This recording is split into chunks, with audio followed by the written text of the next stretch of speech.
আন্তর্জাতিক মাতৃভাষা দিবস উপলক্ষে শুক্রবার দুপুর 12:30 খোয়াই পুরাতন টাউন হলে এই দিবস উদযাপন করা হয় জেলা তথ্য ও সংস্কৃতি দপ্তরের উদ্যোগে।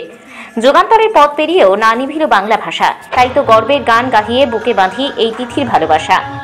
অমর 21শে ফেব্রুয়ারি আন্তর্জাতিক মাতৃভাষা দিবস সার্থক হোক এই ধরনীয় বাঙালির নিরাশ আশা অমর 21শে ফেব্রুয়ারিতে যাদের এই আত্মত্যাগ প্রতি গভীর শ্রদ্ধাঞ্জলি।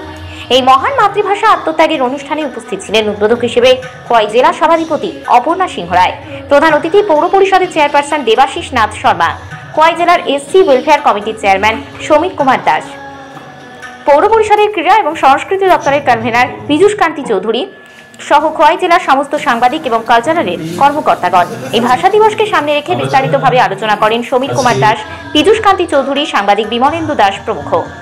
অনুষ্ঠানের শুরুতে উদ্বোধনী সঙ্গীতের মধ্য দিয়ে শুভারম্ভ করা হয়। তারপর একে একে সবাই শহীদ বেদিতে পুষ্পার্ঘ্য অর্পণ করেন। পরিশেষে খোয়াই জেলার সাংবাদিক, বিশিষ্ট সমাজসেবক সবাইকে সংবর্ধনা জ্ঞাপন করা হয়। আজকের আন্তর্জাতিক ভাষা দিবসে টাউন হলে ছাত্রছাত্রী এবং অভিভাবকদের উপস্থিতি ছিল চোখে পড়ার মতো।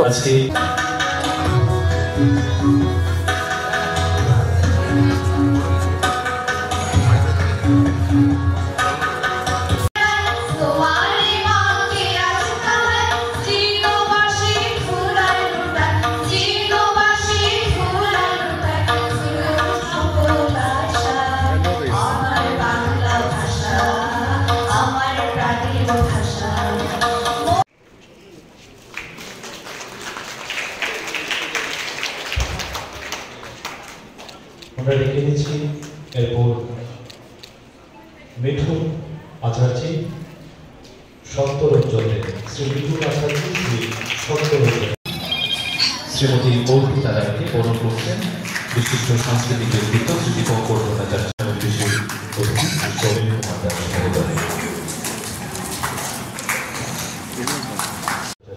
মহোদয়কে বরণ করছেন অনুষ্ঠানের প্রধান অতিথি শ্রী দেবাশিস নাথ শর্মা মহোদয়।